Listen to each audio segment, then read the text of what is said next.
ఫలిత జ్యోతిష్యం. స్వామీజీ యోగీశ్వరానందజీ దగ్గర నుండి బయలుదేరి హరిద్వార్ వెళ్లాను. ఋషికేశ్ ప్రాంతాలలో తిరుగుతున్నాను. మనసుకు శాంతి లభించలేదు. ఉద్విగ్నంగా ఉంది. ఒకనాటి ఉదయం ఋషికేశ్లోని లక్ష్మణ్ ఝూలా దగ్గరనున్న రామాలయంలో దర్శనం చేసుకుని బయటకు వస్తుండగా ధవళ కేశాలతో ఉన్న 80 ఏళ్ల సన్యాసి ఎదురు వచ్చారు. ఆయన కూడా దర్శనం చేసుకుని బయటకు వచ్చి అడవివైపు సాగిపోయాడు. నేను ఆయన వెంటపడ్డాను. శతవృద్ధుడైన ఆయన చాలా వేగంగా పోతున్నారు. దాదాపు మైలు దూరంలో ఉన్న ఆయన కుటీరాన్ని చేరుకున్నాము. ఆయన లోనికి వెళ్లిన 7-8 నిమిషాలకు సంకోచిస్తూనే నేను దగ్గరకు వెళ్లాను. ఆ కుటీరం మట్టితో నిర్మించినది. శుభ్రంగా అలికి నిర్మలంగా పవిత్రంగా ఉంది. అక్కడకు వెళ్లగానే ఒక పరిపూర్ణ ఆధ్యాత్మిక క్షేత్రం చేరిన అనుభూతి కలిగింది. మనస్సు ప్రసన్నమై అలసట అంతా మాయమైపోయింది. ఆ స్వామీజీ పేరు కింకర్ బాబా. 80 ఏళ్ల వయస్సులో కూడా ఆయన శరీరం పుష్టిగా ఉంది.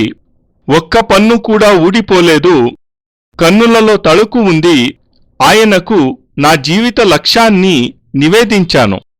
నన్ను గురించి నేనే పరిచయం చేసుకున్నాను. కొద్దిసేపు మౌనంగా ఉండిపోయి నెమ్మదిగా అన్నారు, నేను సాధారణ మానవుడిని. నాకు మీలో శతాంశం ప్రసాదించండి చాలు. నన్ను కూడా మీలాగే సాధారణమైన మనిషిని చేయండి అన్నాను. స్వామీజీ సాముద్రిక, జ్యోతిష, ఆయుర్వేద శాస్త్రాలలో అఖండ ప్రజ్ఞానిధి, త్రికాలదర్శి ఆయన.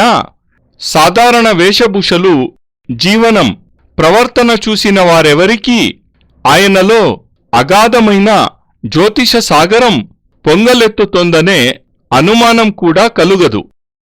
చివరికి నేను తన కుటీరంలో ఉండడానికి ఆయన అనుమతించారు. నా భోజన భాజనాదుల విషయం ఆయన చెప్పనూ లేదు, నేను అడగనూ లేదు. ఉదయం ఆయన పూజాదికలు పూర్తి చేసుకునే వేళకు నేను సంధ్యావందనం ముగించి ఆయన చరణాల వద్ద కూచునేవాడిని.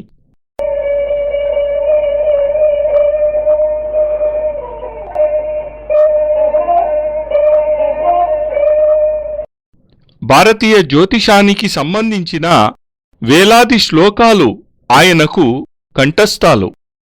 ఆ శ్లోకాలు ఏ పుస్తకంలోనూ కనిపించవు. ఆయన దగ్గర గడిపిన నెల రోజులలో వందలాది శ్లోకాలు నాచేత రాయించారు. అవే ఫలిత జ్యోతిషానికి ఆధారమాత్రం అయ్యాయి. జన్మకుండలి ద్వారా గర్భశోధనం జరిపి జనన సమయాన్ని సెకండ్లతో సహా సరిగా నిర్ధారించే విధానాన్ని ఆయన నేర్పారు. గర్భకుండలి, బీజకుండలి నిర్మాణం కూడా ఉపదేశించారు. ఆయన అభిప్రాయంలో జన్మకుండలి స్థూలమైతే గర్భకుండలి సూక్ష్మం. ఏ క్షణంలో తల్లిదండ్రుల సంగమంలో బీజారోపణం జరుగుతుందో ఆ క్షణం జీవన ఫలితాలను నిర్ధారించడంలో మొదటి మెట్టు. తరువాత తల్లి గర్భంలోని మాంసపిండంలో ప్రాణసంచారం ప్రారంభమవుతుందో ఆ క్షణం కూడా ఫలితాలు నిర్ధారించడంలో చాలా ప్రధానం. అందువల్ల గర్భకుండలి, ప్రాణకుండలి, జన్మకుండలి మూడూ తయారు చేయవచ్చు. ఆ విధానాన్ని ఆయనే నాకు నేర్పారు. ఆయన నా చేత రాయించిన శ్లోకాలు అనంతర కాలంలో ఏ గ్రంథంలోనూ కనిపించలేదు.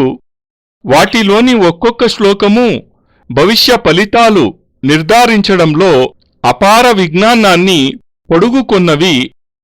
ఆయన రాసిన 525 శ్లోకాలు అద్భుతము, ఆశ్చర్యజనకము అయినవి. ఫలజ్యోతిష్యంలో అవి శిఖర సదృశాలు. భవిష్యత్తును సరిగ్గా చెప్పటంలో ఫలిత జ్యోతిష్యంలో ఇప్పుడు నాకు లభించిన కొద్దిపాటి కీర్తి సన్మానాలకు పూజ్య స్వామీజీ ఆశీర్వాదం, ఆయన ద్వారా లభించిన జ్ఞానం శ్లోకాలు కారణం. అందుకు నేను స్వామీజీకి ఎల్లప్పుడూ కృతజ్ఞుడినే. భగవంతుడు అనుకూలిస్తే, ఆయురారోగ్యాలు అనుమతిస్తే ఈ శ్లోకాలను వాటి అన్వయం అర్థాలతో సహా పాఠకులకు అందిస్తాను. అది జ్యోతిష ప్రపంచానికి నేను సమర్పించే కానుక అవుతుంది.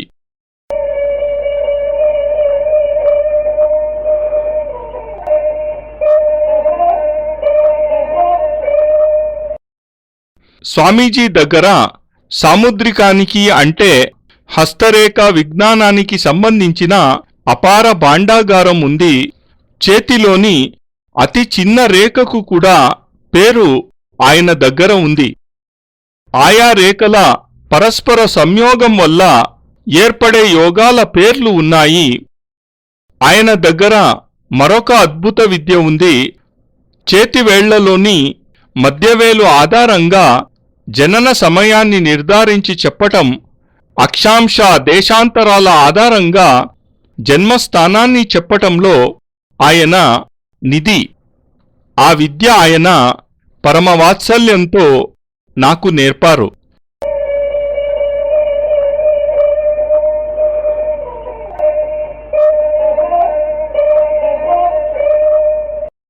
ఒకరోజు ఉదయం నేను గంగా స్నానం చేసి వచ్చేసరికి స్వామీజీ బిల్వవృక్షం కింద కూచుని ఉన్నారు.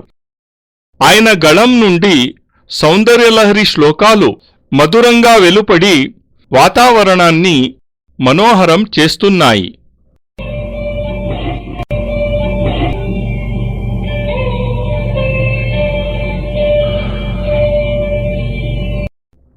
గతైర్మాణిక్యత్వం గగనమణిభిః సాంద్రఘటితం కిరీటం తే హైమం హిమగిరిసుతే కీర్తయతి యః సనీడే యచ్ఛాయా చురణశబలం చంద్రశకలం ధనుషోనాసీరం కిమతి న నిబధ్నాతి దిశనా.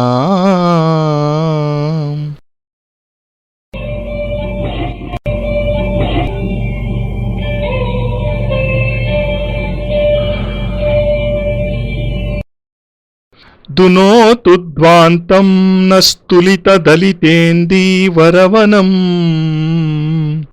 ఘనస్నిగ్ధశ్లక్ష్ణం చికురనికురుంబం తవ శివే యదీయం సౌరభ్యం సహజముపలబ్ధుం సుమనసో వసంత్యస్మిన్ మన్యే బలమతనవాటీ విటపినా.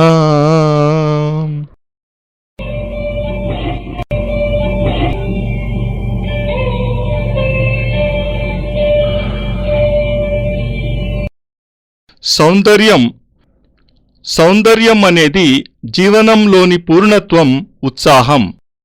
సౌందర్యం జీవనం యొక్క మధుర నృత్యం, ఆనందగీతం. కళ్లను కట్టిపడేసే సమ్మోహన క్రియ దేవతలు ప్రసాదించే వరం. కోట్ల వజ్రాలు రత్నాల కన్నా విలువైనది. జన్మజన్మల పుణ్యఫలంగా అలాంటి సౌందర్యం లభిస్తుంది. సౌందర్యం ఒక శీతల ఛాయ, జీవితంలోని పాపతాపాలు దోషదుఖాలు పోగొట్టే కళ. సాధారణ మానవునికి పూర్ణత్వాన్ని అందించే ప్రక్రియ.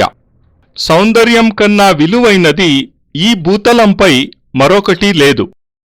స్వామీజీ గళం నుంచి వెలువడుతున్న సౌందర్యలహరి శ్లోకాలు ఆ ప్రకృతిని మరింత శాంతసుందరం చేస్తున్నాయి.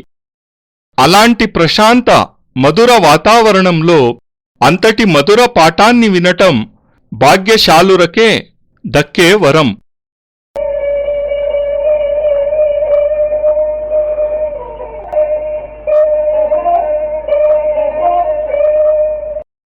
అప్పుడు కుటీరంలో నుంచి ఒక వృద్ధ వ్యక్తి బయటకు వచ్చాడు. గత 20 రోజులుగా అతడిని నేను చూడలేదు. అతడు నా పక్కన స్వామీజీ ఎదుట కూచున్నాడు. అతడికి 60 ఏళ్ల వయసు ఉంటుంది. అయినా నిటారుగా నడవగలుగుతున్నాడు. అతడి శరీరంపై మాత్రం చర్మం ముడతలు పడింది. జీవితంలో ఎన్నో అనుభవించిన వాడిలా ప్రశాంతంగా ఉన్నాడు. స్వామీజీ 20 నిమిషాల తరువాత కన్నులు తెరిచి ఆ వృద్ధుడిని చూసి చిరునవ్వు నవ్వారు. శంకర్, ఎలా ఉన్నావు అని అడిగారు. అతడు స్వామీజీ పాదాలకు నమస్కరించి మౌనంగా కూచున్నాడు.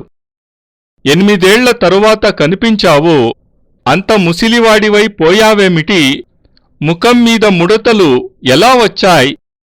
బాబాజీ కులాసంగా ఉన్నారా అంటూ ప్రశ్నలు గుప్పించారు. అతడు పర్వత ప్రాంతాల భాషలో ఏదో చెప్పాడు. బాబాజీ స్వామీజీ గురువు అని, ఆయనను గురువు దగ్గరకు తీసుకువెళ్లడానికి ఇతడు వచ్చాడని మాత్రం అర్థమైంది. బాబాజీ చాలా దూరంలో హిమచ్ఛన్నమైన పర్వతాలలో ఉంటారని, ఆ వృద్ధ వ్యక్తి ఆయన సేవకుడని అర్థమైంది. శంకర్, నీ శరీరం మీద వార్ధక్యం వ్యాపిస్తుంది. ఇవాళ నేను నీకు కాయకల్పం చేస్తాను. నువ్వు బాటియా పప్పు తయారు చేయి, భోజనం చేద్దాం. సామగ్రి అంతా కుటీరంలో ఉంది. నేను బయటికి వెడుతున్నాను. 2-3 గంటల్లో తిరిగి వస్తాను అంటూ స్వామీజీ వెళ్ళిపోయారు. శంకర్ చాలా మితభాషి. పైగా అతడి భాష ఒక పెద్ద సమస్య అయింది. అతడికి మరొక భాష రాదు. సంజ్ఞలతో బాబాజీ గురించి కొంతలో కొంత తెలుసుకున్నాను. అతడు కుటీరం బయట పొయ్యి వెలిగించి గోధుమ పిండితో గుండ్రని బాటియాలు, పప్పు తయారు చేశారు.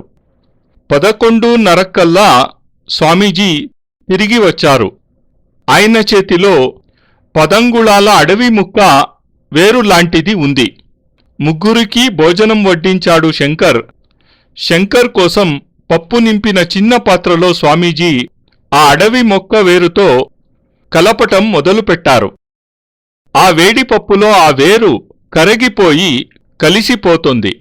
పప్పు గాఢమైన పసుపు రంగులోకి మారిపోతోంది. దాదాపు 4 అంగుళాల దాకా వేరు కరిగిపోయిన తరువాత స్వామీజీ మిగిలిన ముక్కను విసిరి పారేశారు. శంకర్ ఆ పప్పు అంతా తినేశాడు. భోజనాలు అయిన తరువాత స్వామీజీ ఆజ్ఞా ప్రకారం మేము ఆయనతో అడవిలో తిరగడానికి వెళ్ళాము. అలా నిరుద్దేశంగా దాదాపు 4 గంటలు అడవిలో తిరిగాము. బహుశా శంకర్కి మందు వంట పట్టడానికి అలా తిరగటం అవసరం అనుకుంటాను. ఆశ్చర్యం, 4 గంటల తరువాత మేము కుటీరానికి తిరిగి వచ్చే వేళకు శంకర్లో అద్భుతమైన మార్పు వచ్చింది. అతడి ముఖంపై ముడతలు మాయమైపోయాయి. తెల్లవారేసరికి చేతులపై ముడతలు వెతికినా కనిపించకుండా పోయాయి. తలపైన, కనుబొమలపైన ఉన్న తెల్లటి వెంట్రుకలు పూర్తిగా చిక్కగా నల్లగా మారిపోయాయి. శరీరంలో వార్ధక్యం మచ్చుకి కూడా కనిపించకుండా పోయింది. పూర్తిగా కాయకల్పం అయిపోయింది. అతడి శరీరంలోని రుగ్మత అంతా పోయి ఆరోగ్యవంతంగా తయారయ్యాడు. ముఖంలో రక్తిమ వచ్చింది. అతడి శరీరంలో నుంచి ఒక రకమైన కాంతి వెలువడుతుంది. సాయంత్రం 6 గంటలకు స్వామీజీ శంకర్తో కలిసి బాలాజీ దగ్గరకు బయలుదేరారు.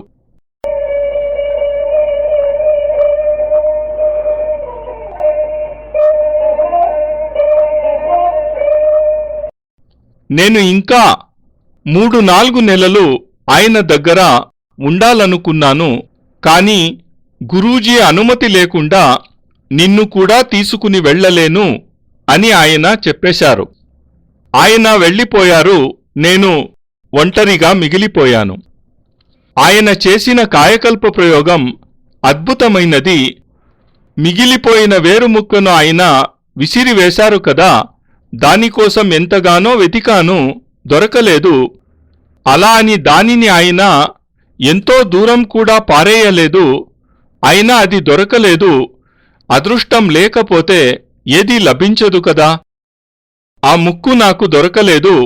స్వామీజీ కూడా దాని గురించి ఏమీ చెప్పలేదు. మరో 2-3 నెలలు ఆయనతో ఉండి ఉంటే ఖచ్చితంగా ఆయన ఆ విద్య నాకు నేర్పి ఉండేవారు. భారతీయ మూలికా విజ్ఞానం అద్భుతమైనది. ఆ సంఘటన నా కనుల ముందు జరిగింది. భారతీయ వైద్యులు ఈ మూలికను వెదుకగలరా? అది గంగా తీరంలో 20 నుంచి 50 మైళ్ల దూరంలోపు దొరుకుతుంది. పప్పులో కరిగిపోతుంది.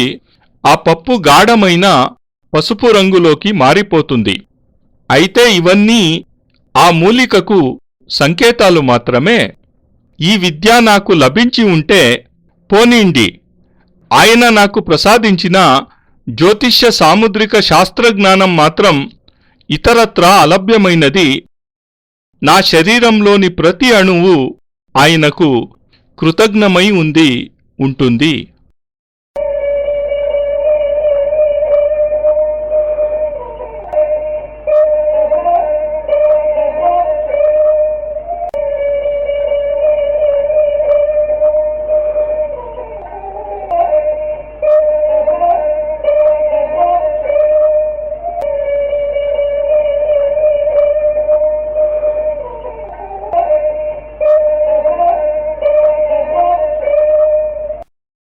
నారాయణోత్వం నిఖిలేశ్వరోత్వం మాతా పితా గురు ఆత్మా త్వమేవం బ్రహ్మాత్వం విష్ణురుద్రాత్వమేవం సిద్ధాశ్రమోత్వం గురువం ప్రణమ్యం త్వమేవ మాతా చ పితా త్వమేవ త్వమేవ బంధుశ్చ సఖా త్వమేవ త్వమేవ విద్యా ద్రవిణం త్వమేవ త్వమేవ సర్వం మమ దేవ దేవా.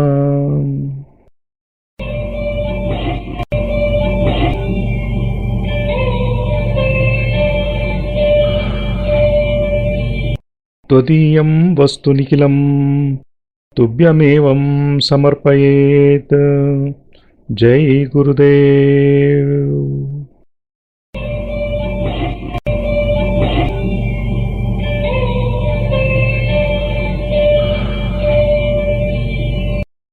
పరమపూజ్య గురుదేవ్ ಯೋಗಿರಾಜ್ ಸ್ವಾಮಿ ನಿಖಿಲೇಶ್ವರಾನಂದಜಿ ಮಹಾರಾಜರ ಪವಿತ್ರತಮ ದಿವ್ಯ ಚರಣಾರವಿಂದಗಳಲ್ಲಿ ಸಪ್ರೇಮಪೂರ್ವಕ ಸಮರ್ಪಣೆ ಈ ಭಾವಾನುವಾದ. ಅತ್ಯಂತ ಕೃತಜ್ಞತಾಪೂರ್ವಕವಾಗಿ ಗುರೂಜಿ ನಿಖಿಲ್ ಸಚ್ಚಿದಾನಂದ.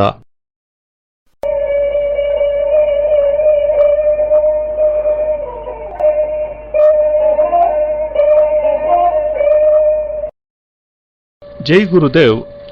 ಪರಮಪೂಜ್ಯ ಗುರುದೇವ್ ನಿಖಿಲೇಶ್ವರಾನಂದರ ಆಂಧ್ರದ ಶಿಷ್ಯರು ಹಾಗೂ ತೆಲುಗು ಭಾಷೆ ಬಲ್ಲಂತಹ ಎಲ್ಲ ಸಾಧಕರು ಗುರುಬಾಯಿಗಳಿಗೂ ಹೃತ್ಪೂರ್ವಕ ವಂದನೆಗಳು.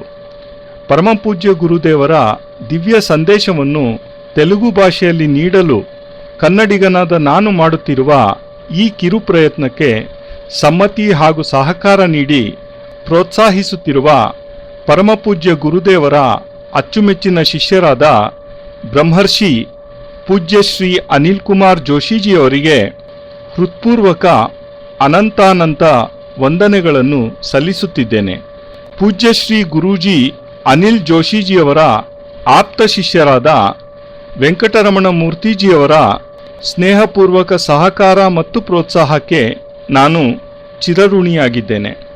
ಪರಮಪೂಜ್ಯ ಗುರುದೇವರ ದಿವ್ಯ ಸಂದೇಶದಿಂದ ಪ್ರತಿಯೊಬ್ಬರ ಹೃದಯದಲ್ಲಿಯೂ ಜ್ಞಾನಜ್ಯೋತಿ ಬೆಳಗುವಂತಾಗಲಿ. ಸದ್ಗುರುದೇವರ ಅನನ್ಯ ಕೃಪಾ ಕಟಾಕ್ಷಕ್ಕೆ ಪ್ರತಿಯೊಬ್ಬರೂ ಪಾತ್ರರಾಗಲಿ. ಎಂಬ ಹೃತ್ಪೂರ್ವಕ ಪ್ರಾರ್ಥನೆಯೊಂದಿಗೆ ಗುರೂಜಿ ನಿಖಿಲ್ ಸಚ್ಚಿದಾನಂದ.